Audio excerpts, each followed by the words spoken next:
Dear student, good morning. Welcome to lucky education with Nayak sir. और जैसा कि आज बेटा हम चैप्टर नंबर 16 स्टार्ट करा रहे हैं, surface area and volume. Clear है? तो देखो बेटे, इसके हम क्या कराते हैं, इसमें बेसिक्स करा देते हैं। इसका नॉर्मल जो बेसिक होता है बेटे, बेसिक कंसेप्ट उन्हें हम क्लियर कर लेते हैं। तो देखो बेटे, सबसे पहले हम इसमें जानकारी करते हैं किसके बारे में, रेक्टेंगल के बारे में। किसके बारे में बेटे? रेक्टेंगल। ठीक है, तो सबसे पहले हमने किसके बारे में नॉलेज करते हैं, रेक्टेंगल के बारे में। रेक्टेंगल होता क्या, पहले बना लेते हैं बेटे उसे।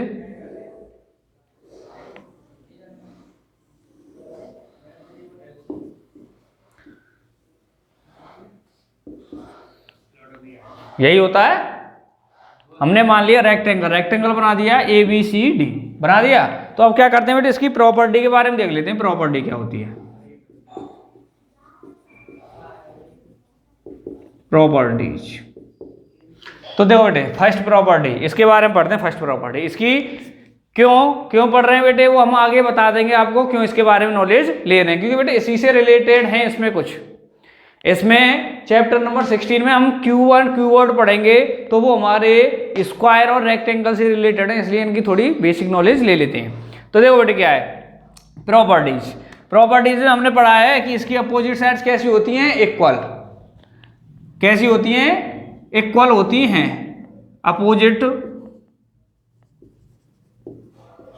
Opposite sides are equal. कैसी होती है बेटे? इक्वल। ठीक है, लाइक एग्जांपल के लिए हम बता दें, लाइक जैसे AB इक्वल होगी, अपोजिट कौन सी AB की बेटे? CD। एंड AD इक्वल होगी किसके बेटे? BC के। ठीक है, यही तो है, opposite sides are equal. Opposite sides कैसी हैं इसकी? इक्वल है, अर्थात AB इक्वल है हमारे, AB इक्वल है CD के, और AD इक्वल है BC के। अपोजिट साइड्स इक्वल होगी। ठीक है, अब देखते हैं बेटे इसकी सेकंड प्रॉपर्टी क्या है। Opposite sides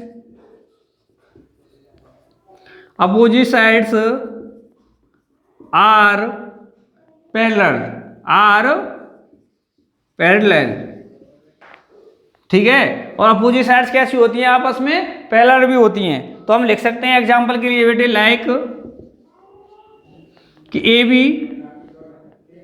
is parallel CD। क्योंकि बेटे क्या कह रहा हूं, अपोजिट साइड्स कह रहा हूं, तो AB के अपोजिट CD है और AD के अपोजिट कौन सी है? BC। इसलिए मैं कह दूंगा AD पैरेलल कौन सी है बेटे? BC। ठीक है, नहीं है? क्या हो गया, AB के पैरेलल हो गई CD और AD के पैरेलल हो गई BC। ठीक है, समझ में आया नहीं आया? चलो आगे फिर देखते हैं बेटे थर्ड प्रॉपर्टी।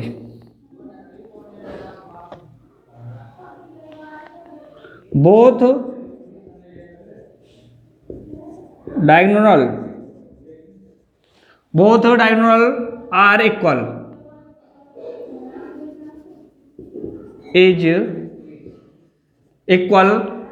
Each other.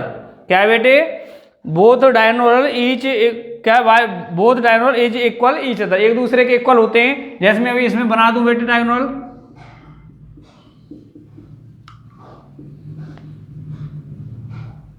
ठीक है, तो दो हो गए बेटे। कौन कौन से हो गए हमारे?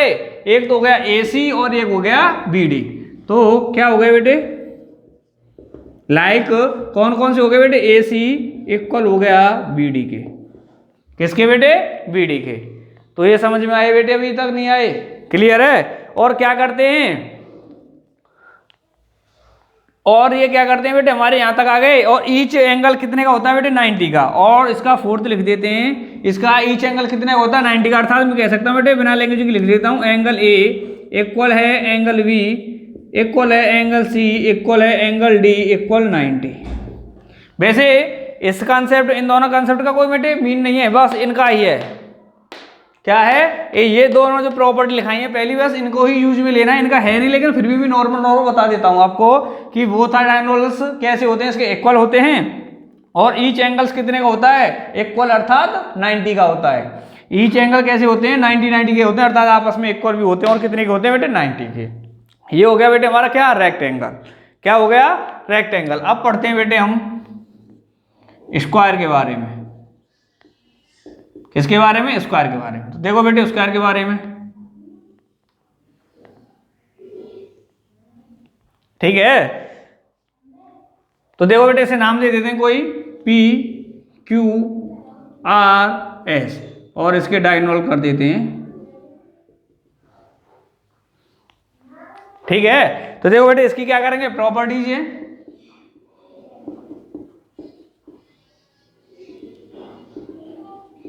प्रॉपर्टीज, ठीक है। तो पढ़े बेटे फर्स्ट प्रॉपर्टी के बारे में देखते हैं। वही वाली है, इसमें क्या होता था, अपोजिट साइड्स आर इक्वल।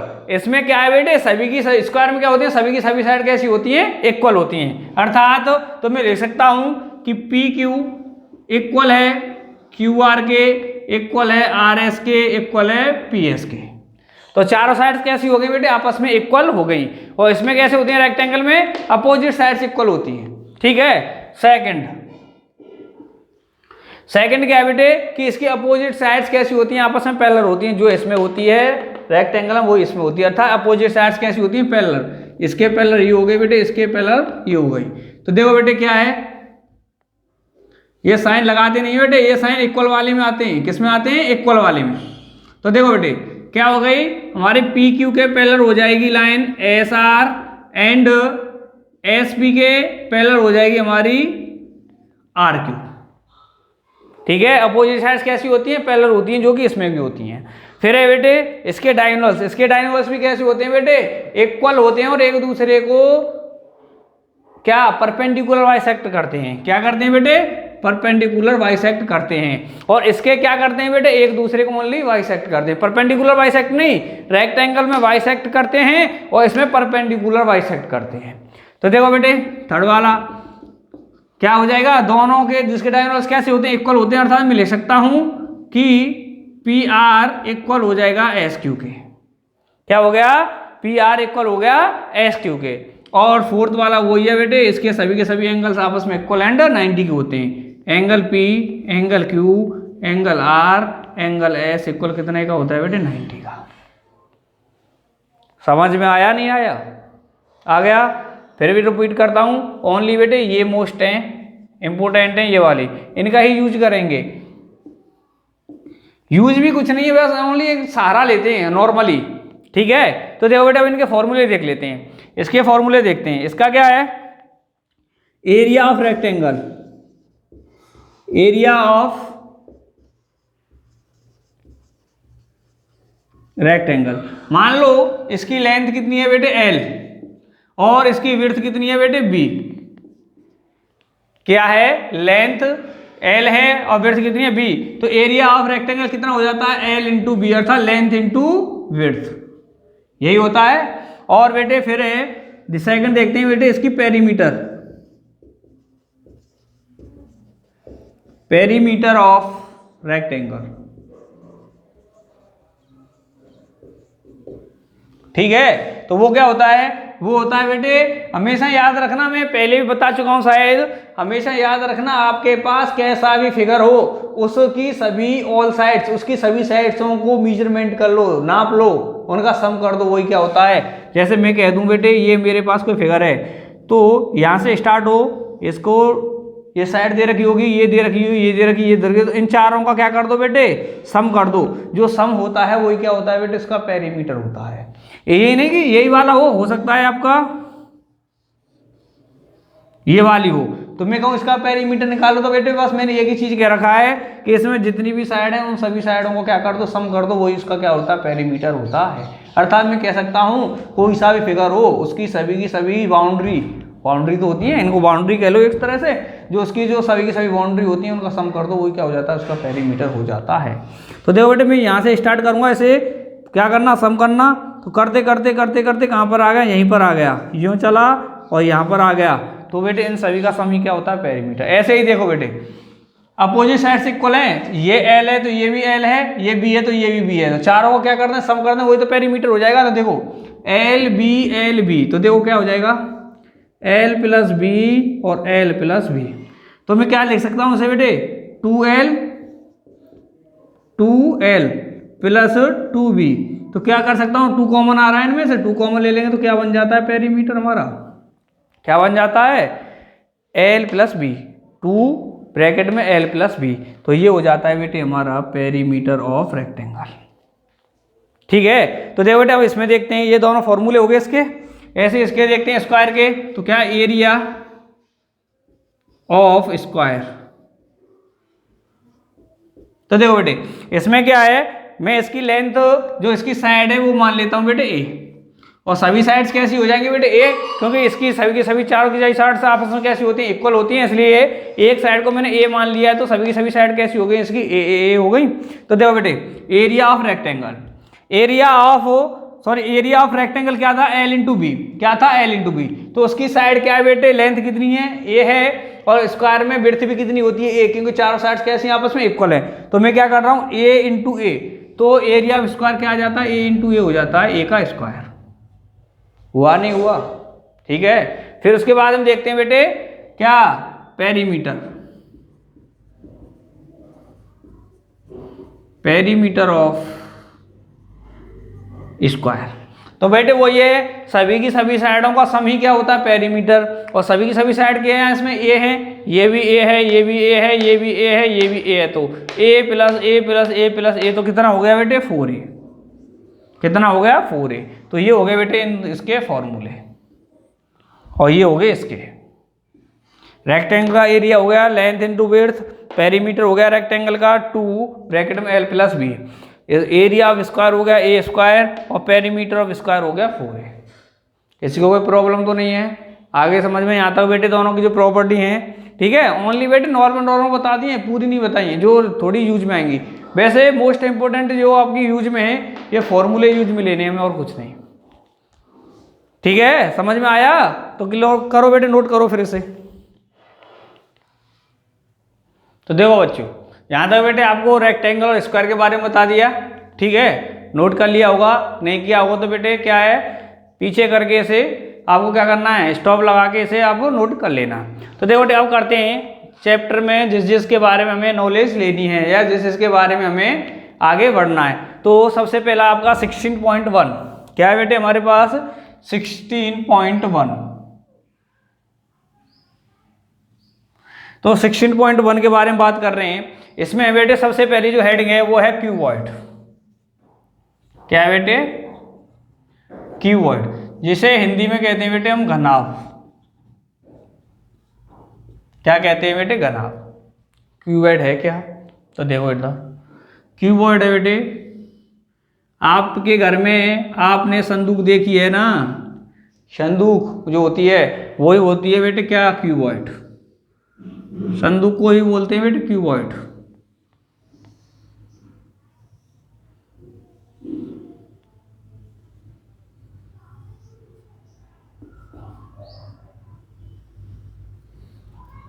ये रहा बेटे। अब मैं इसमें कह दूं आपसे कि इसकी लेंथ मान लो बेटे क्या है L, विड्थ मान लो बेटे इसकी है B, और इसकी हाइट मान लो बेटे वो है हमारी H। ठीक है नहीं है, क्या मान ली हमने, लेंथ मान ली L, विड्थ मान ली V एंड हाइट मान ली क्या बेटे हमने H। ठीक है, तो अब क्या बेटे सबसे पहले मैं आपके लिए बता दूं इसमें क्यूबॉइड में, क्यूबॉइड जो है वो कैसी आकृति होती है, कैसा फिगर होता है। तो हम कोई आपसे डेफिनेशन पूछे तो आप कह देना कि इसमें बेटे जैसे आपने पहले तो ये बताओ मुझे कि जो संदूक होती है उसमें फेस कितने होते हैं, सतह कितनी होती हैं। तो आपने देखी होंगी बेटे संदूक में कितनी सतह होती हैं, 6 होती हैं, 6 फेस होते हैं। कैसे, एक ऊपर का नीचे का, ठीक है, राइट एंड का लेफ्ट एंड का, और फ्रंट वाला और रियर वाला, तो 6 फेस होते हैं। तो पहले बेटे इनको हम लिख देते हैं, फेस कितने इसमें, फेसेज कितने बेटे 6, फेस कितने इसमें 6 हैं। ठीक है, उसके बाद में मैं आपसे बात करता हूं बेटे इसमें किसके में, किसके बारे में, साइड्स के बारे में। किसके बारे में बेटे, साइड्स, साइड्स या कह सकते हैं एजेज। तो बेटे साइड्स कितनी होती हैं, तो देखो बेटे आपने संदूक देखी है, ऊपर की बिल्कुल सतह होती है, तो 4 साइड तो उसमें हो गई, ऊपर वाली सतह में 4 साइड हो गई, हो गई नहीं हो गई। फिर बेटे नीचे वाली भी तला होता तला, तो बेटे जो बेस होता है उसका तला, तो उसमें भी बेटे 4 साइड होती हैं, तो 4 और 4 4 और 4 कितनी हो गई 8। उसके बाद में बेटे 4 साइड्स होती हैं आपकी खड़ी, बिल्कुल खड़ी हुई होती है, जो हाइट होती हैं। तो बेटे आगे वाला कॉर्नर, ये वाली साइड, इधर वाली और पीछे वाली। तो देखो 4 तो हो गई ऊपर वाले फेस में, ठीक है, नीचे हो गई बेटे बेस में 4, 4 हो गई 8 और 4 हो जाती है बेटे उसमें खड़ी हुई, तो कितनी हो जाती है बेटे 8। कितनी हो जाती है इसमें 8। तो देखो बेटे इसमें गिनाते हैं अब, देखो बेटे 1 2 3 4 हो गई। फिर देखते हैं 1 2 3 4 कितनी हो गई 8। उसके बाद में 4 हो गई बेटे खड़ी वाली, 1 2 3 4 4 4 कितनी हो गई बेटे 12। तो साइड से एज कितनी हो गई बेटे हमारी 12। ठीक है नहीं है, क्लियर है। उसके बाद हम देखते हैं बेटे इसके कॉर्नर, कोने कितने होते हैं। तो देखो बेटे एक ये रहा, एक ये रहा,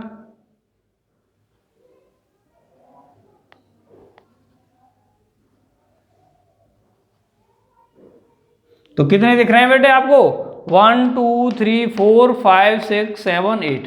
तो कॉर्नर कितने हो गए बेटे आपके 8। कॉर्नर कितने हो गए 8। तो फिर भी बताते हैं बेटे इसमें फेस होते हैं 6। ठीक है बेटे, ये हो गया आगे वाला, ये वाला एक फेस जस्ट इसके पीछे वाला, ठीक है। एक बेटे ये ऊपर वाला फेस जस्ट इसके नीचे वाला फेस, कितने हो गए 4। फिर है बेटे एक ये साइड वाला फेस और एक बेटे इधर की साइड वाला 4, और 4 और 2 कितने हो गए बेटे 6। एज है साइड कितने हो गए बेटे मैंने बता दिया आपको 1 2 3 4, 1 2 3 4। फिर बेटे 1 2 3 4 4 4 कितनी हो गई बेटे 12। फिर बेटे कॉर्नर मैंने बता ही दिए 1 2 3 4 5 6 7 8, और ये कितने हो गए बेटे हमारे कॉर्नर 8 हो गए। ठीक है, यहाँ तक किसी को दिक्कत तो नहीं है, समझ में आ रहा है। ठीक है, तो अब देखते हैं बेटे क्या है फेसेस कितने 6। तो मैं आपसे बात कर रहा था कि आपसे कभी भी कोई ये कहे कि क्यूबॉइड होता क्या है, क्यूबॉइड होता क्या है, तो हमारी डेफिनेशन में हम कह सकते हैं, बेसिक नॉलेज के आधार पर मैं आपको बता दूं कि जो क्यूबॉइड होता है वो एक ऐसी क्लोज्ड फिगर होता है, बंद आकृति क्लोज्ड फिगर होता है जो कि 6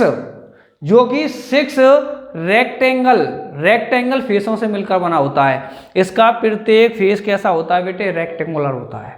कैसा होता है रेक्टेंगुलर होता है, और फेस कितने होते हैं बेटे 6 होते हैं। तो हम कह सकते हैं कि क्यूबॉइड होता क्या है, क्यूबॉइड इज ए क्लोज्ड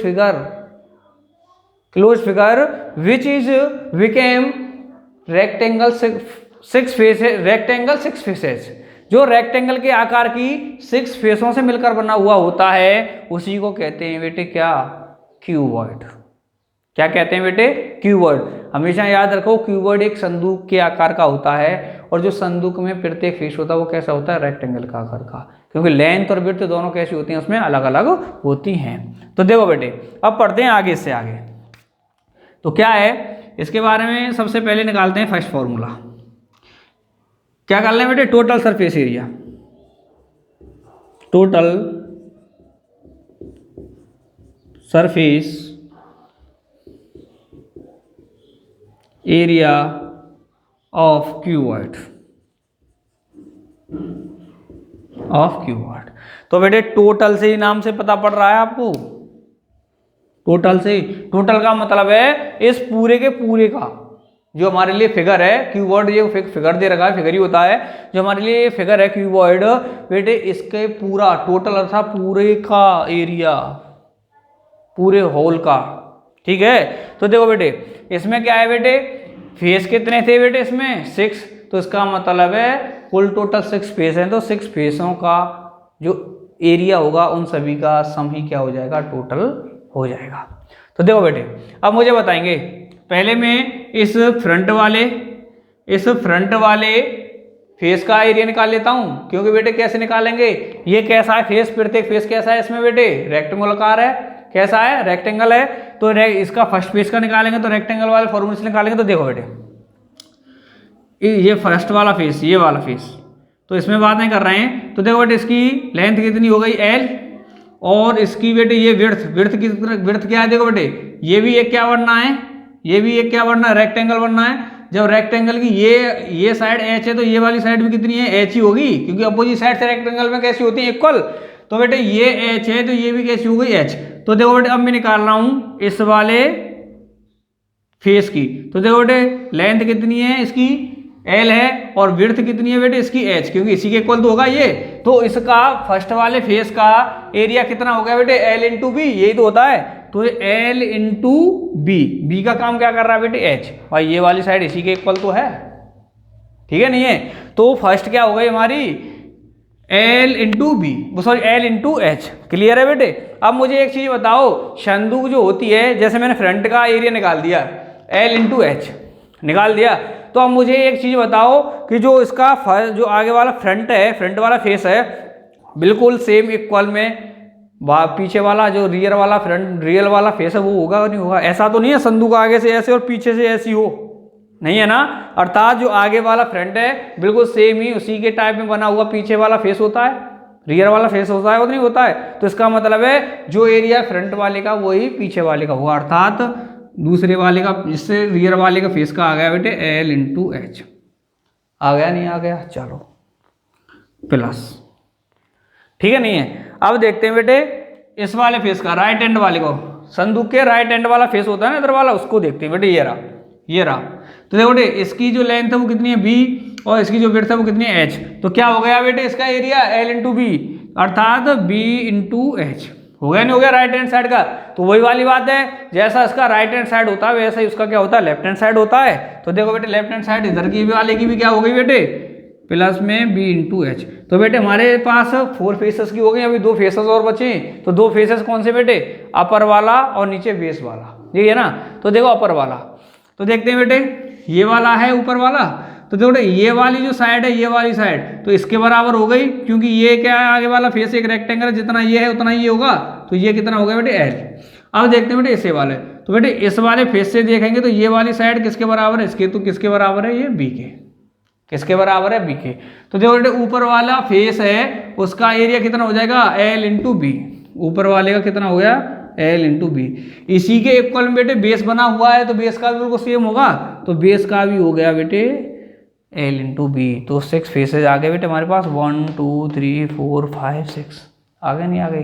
तो देखो बेटे और कैसे लिख सकता हूँ इसे शॉर्ट में लिख सकते हैं बेटे TSA, total surface area of cuboid. तो देखो बेटे क्या हो गया, LH कितनी बेटे, कितनी बार है बेटे, 2 बार, तो 2LH। BH कितनी बार है बेटे, 2 बार, तो प्लस 2BH। LB कितना है बेटे, 2 बार, तो लिख सकता हूं 2LB। तो देखो बेटे total surface area of cuboid, सभी में से क्या आ रहा है बेटे, 2 कॉमन आ रहा है। तो क्या हो गया LB, मैं LB को बेटे पहले ले लेता हूँ। तो क्या हो गया LB प्लस 2B, सॉरी 2 तो कॉमन ले दिया बेटे, तो क्या बच गया हमारे यहाँ पे BH, और LH को मैं बाद में लिख देता हूँ LH, जिससे क्या बेटे बोलने में परेशानी नहीं होगी, है कुछ नहीं, बोलने में परेशानी होगी। तो क्या हो गया 2L into B, B into H और L इंटू H, ठीक है। तो ये हो गया बेटे हमारा total surface area of cuboid, total surface area of cuboid second, ठीक है। तो सेकंड को देखते हैं बेटे, क्या कहते हैं, कर्व्ड कह लो, या इसी को कह लेते हैं बेटे लेटरल, क्या, lateral surface area, lateral surface area, या इसे बेटे एक और नाम से कह सकते हैं area of 4 faces of cuboid,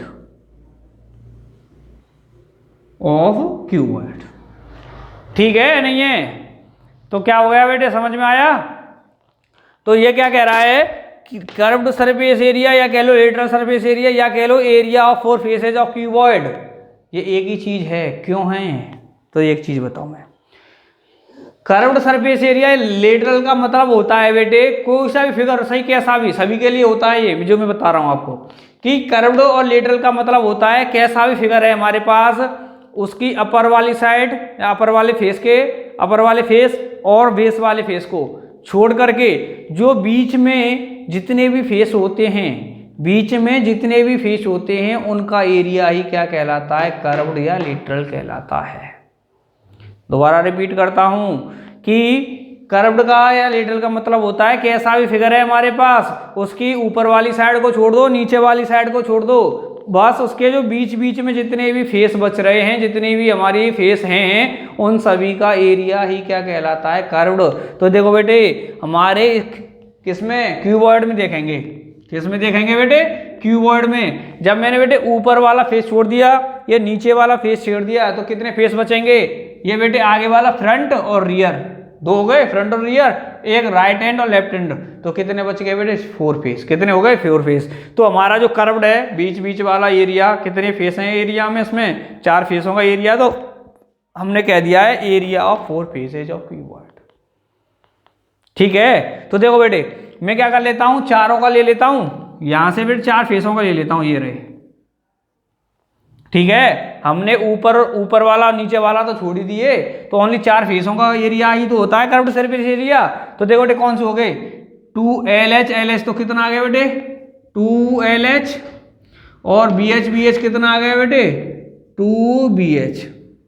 क्या आ गया, LH क्या हो गया, 2LH, और BH कितने आ गए बेटे, 2BH। तो बेटे 4 फेसों का ले लिया, ऊपर वाला छोड़ दिया और नीचे वाला छोड़ दिया।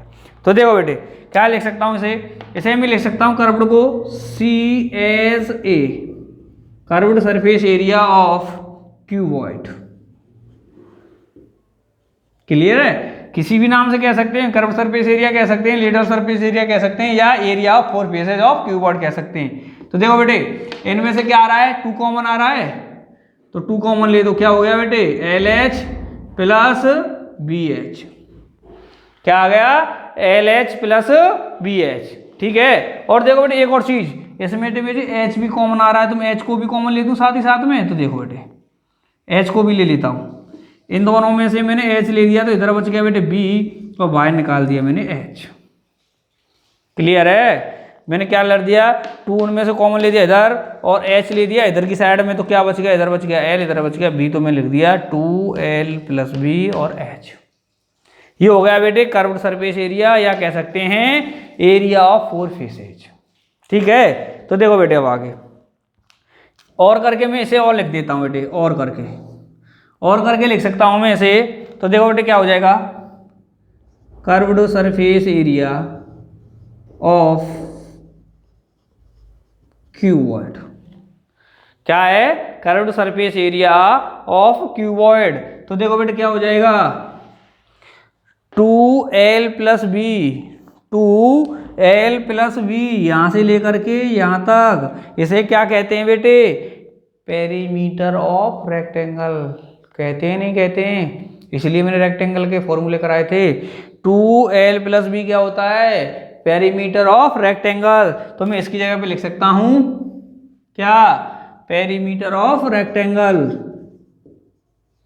Perimeter of base. ठीक है, क्योंकि बेटे रेक्टेंगल का मतलब, इसलिए मैं रेक्टेंगल नहीं कह रहा हूं कि रेक्टेंगल, तो बेटे इसमें सभी के सभी फेस कैसे हैं, रेक्टेंगल के ही हैं, सभी के सभी फेस कैसे हैं, रेक्टेंगल आकार हैं, तो इसलिए मैंने पेरीमीटर ऑफ बेस कर दिया, नीचे वाला ले लिया है बेटे, इनटू H। तो इनटू में क्या कर सकता हूं बेटे, मैं हाइट, इनटू में क्या कर सकता हूं, मैं इसे हाइट लिख सकता हूं। किसी को कोई दिक्कत तो नहीं है यहां तक, ठीक है, समझ में आ रहा है, नहीं आ रहा है। तो बेटे देखो आगे और देखते हैं, एक और ये हो गया। अब नेक्स्ट देखते हैं बेटे ये वाला। तो बेटे यहां पे लेते हैं area of 5 faces, 5 faces of cuboid, equal क्या होता है बेटे। तो मैं आपको बता दूं कि चार साइडों का, ये 4 साइड को ही तो है, 4 साइडों को क्या ये है, तो मैं पहले तो 4 साइडों का लिख देता हूँ, L + B और ये बेटे H, 4 साइडों का ले दिया। अब मैं बेटे ये वाली 4 साइड तो थी, ये वाली 4 साइड ली थी नहीं ली थी, और अब क्या कर लेता हूँ, एक साइड और ले लेता हूँ। क्यों, क्या कह रहा है वो, एरिया ऑफ 5 फेसेज, अर्थात मुझे 5 फेस चाहिए, तो 4 फेस का तो ये है, इसमें एक और फेस का एरिया में प्लस कर दूं तो क्या हो जाएगा बेटे, 5 का हो जाएगा। तो बेटे ये तो 2 बची थी, इनमें से एक का और ले लूं, क्या, L × B, क्या ले दिया मैंने, L × B। 4 का पहले से ही था, इसमें एक फेस के एरिया को और प्लस कर दिया, तो ये क्या हो गया बेटे, area of 5 faces of cuboid. ठीक है, और हमेशा देखो बेटे मैंने तो यहाँ से लिया कि चारों का तो मैंने इन 4 साइडों को तो पहले ही ले लिया था, इन 4 साइडों को तो मैंने पहले ही ले लिया था, ठीक है नहीं है, तो मैंने क्या कहते हैं, एक और को मैंने प्लस कर दिया। तो एक और मैं वैसी बात बताता हूँ ग्रामीण वाली, गाँव वाली, कि जो लास्ट 5 वाला जो फेस होता है ना, जो हम यहाँ पर जिन 2 साइडों का सम कर रहे हैं वही वाली साइड होती है, उन दोनों का मल्टीप्लाई होता है। यहाँ पे आया भी तरीके से वही है, लेकिन एक और ही डायरेक्ट याद रखने वाली बात है कि यहाँ पर L + B कर रहे हैं, उनका ही मल्टीप्लाई होता है 5वीं साइड, एरिया ऑफ 5 वाली साइड का। ठीक है नहीं है, समझ में आया यहाँ तक बेटे, क्लियर है नहीं है, तो पहले इसे नोट कर लो बेटे। तो देखो बच्चों आगे देखो, अब क्या है बेटे, हमने यहाँ तक कर लिया, टोटल सरफेस एरिया आ गया हमारे पास, कर्व सरफेस एरिया आ गया, या कह सकते हैं एरिया 4 फेसेस, ये भी आ गया, एरिया ऑफ 5 फेसेस ये भी आ गया। ठीक है, तो अब देखते हैं बेटे नेक्स्ट कौन सा है बेटे, हमारा 4th वाला। ठीक है, तो देखो बेटे 4th वाला क्या है, volume of cuboid. Volume of cuboid, तो वॉल्यूम ऑफ क्यूबॉइड क्या होता है बेटे, तीनों साइडों का मल्टीप्लाई, तीनों साइडों का मल्टीप्लाई। जो तीनों साइड्स दे रखी हैं इसकी, 3 साइड्स हैं, 3 साइड्स होती हैं क्यूबॉइड की, तो इन तीनों की तीनों साइडों का मल्टीप्लाई क्या होता है, वॉल्यूम ऑफ क्यूबॉइड कहलाता है, L × B × H। ठीक है, तो देखो बेटे इसमें एक चीज और, इसमें बेटे L × B दिख रहा है, इसे क्या कहते हैं, लेंथ × विड्थ को क्या कहते हैं, एरिया ऑफ रेक्टेंगल। तो बेटे मैं इसे दूसरी लैंग्वेज में लिख सकता हूं, इसे मैं दूसरी लैंग्वेज में लिख सकता हूं, volume of cuboid equal L × B को क्या कहते हैं, एरिया ऑफ बेस। बेटे क्या है, एरिया ऑफ रेक्टेंगल होता है, लेकिन इसमें सभी की सभी फेस कैसे हैं, रेक्टेंगल के आकार के ही हैं, इसलिए उस पे जगह पे क्या ले लेते हैं, बेस, और इंटू H, तो इंटू में कर सकता हूँ बेटे मैं हाइट, इस लैंग्वेज में लिख सकता हूँ इसे। ठीक है नहीं है, चलो ये हो गया। उसके बाद हम लेते हैं बेटे 5 वाला, diagonal of cuboid. Diagonal of cuboid होता क्या है बेटे, तीनों साइडों के स्क्वायरों का सम, तीनों साइडों के स्क्वायरों का सम, तीनों साइड ले ली, उनके स्क्वायर कर दिए, उनका सम, और उसका भी बेटे under root, L² + B² + H² का अंडर रूट ही क्या कहलाता है, हमारा डायगोनल ऑफ क्यूबॉइड। ठीक है, एक चीज़ और बता दूं मैं, इसका हम यूज कहाँ करते हैं बेटे, डायगोनल का। हमेशा याद रखना, आपसे कभी भी क्वेश्चन में ये कह दे कि किसी भी रूम में, कोई सा रूम है जो कैसा है, क्यूबॉइड के आकार का है, उसकी ये साइड है L B H, ये साइड तीनों दे रखी हैं, तो उस रूम में सबसे लंबी मैक्सिमम लेंथ वाली कोई छड़ रखी जा सकती है। कितना समझ रहे हो ना, कि कितनी मैक्सिमम वाली लेंथ वाली कोई छड़ रख सकते हैं। जब कभी भी किसी भी रूम में सबसे लंबाई वाली चीज रखने की बात आ जाए, तो बेटे सबसे बड़ी लंबाई कौन सी होती है रूम की, डायगोनल, तो डायगोनल निकाल देना। ठीक है, समझ में आया नहीं आया, तो कि कभी भी ये कह दे कि कोई सा रूम है उसमें सबसे मैक्सिमम लंबाई कितनी होनी चाहिए कि कोई चीज रखी जा सके, तो मैक्सिमम लंबाई उसकी डायगोनल के बराबर होती है। समझ में आया नहीं आया, क्लियर है नहीं है, तो बेटे ये फॉर्मूले हो रहे हैं यहाँ तक बस क्यूबॉइड के। ठीक है, तो इन्हें पहले नोट कर लो। ठीक है बच्चों, समझ में आ गया यहाँ तक, किसी को कोई प्रॉब्लम तो नहीं है। ठीक है बेटे, फिर भी किसी को प्रॉब्लम आ रही हो तो बेटे हमारे कमेंट बॉक्स में कमेंट करना, जिससे कि आपकी प्रॉब्लम का समाधान आप तक हम पहुँचा सकें। ठीक है, तो बेटे नेक्स्ट लेक्चर नेक्स्ट डे कराएंगे, और नेक्स्ट लेक्चर में इसके बाद में बेटे हम किसके बारे में डिस्कस करेंगे, क्यूब के बारे में। ठीक है, तो तब तक के लिए धन्यवाद।